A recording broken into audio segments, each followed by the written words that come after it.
నేను మీ శ్రేయాభిలాషి.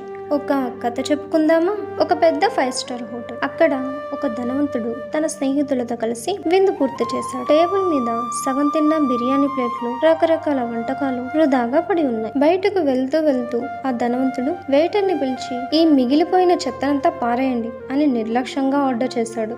అప్పుడే అక్కడ క్లీనింగ్ చేస్తున్న ఒక వృద్ధుడు ఆగి నెమ్మదిగా ఇలా అన్నాడు, సార్, మీకు ఇది పారేసే చెత్త కావచ్చు, కానీ దీన్ని పండించిన రైతుకి ఇది జీవితం. బయట ఆకలితో అలమటించే వాడికి ఇది ప్రాణం. డబ్బులు కట్టాను కదా, నా ఇష్టం అంటూ ఎంతో అహంకారంతో ఎదురు సమాధానం ఇచ్చాడు ఆ ధనవంతుడు. వృద్ధుడు వినయంగా నవ్వి, డబ్బు మీ జేబులోదే కావచ్చు బాబు, కానీ అన్నం ఈ దేశానికి. మీరు డబ్బుతో వస్తువుని కొనగలరు, కానీ ఒకరు పారేసిన మెతుకును మళ్ళీ సృష్టించలేరు. ఒక్క మెతుకును వృధా చేసినా ఒకరి ఆకలిని దొంగిలించినట్టే. ఆ మాటలకు హోటల్లో ఉన్నవారంతా నిశ్శబ్దంగా ఉండిపోయారు.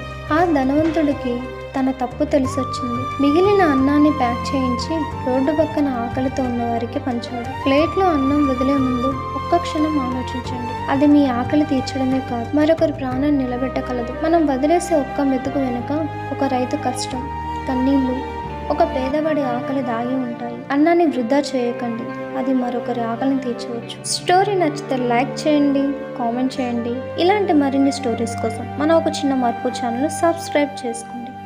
Thanks for watching.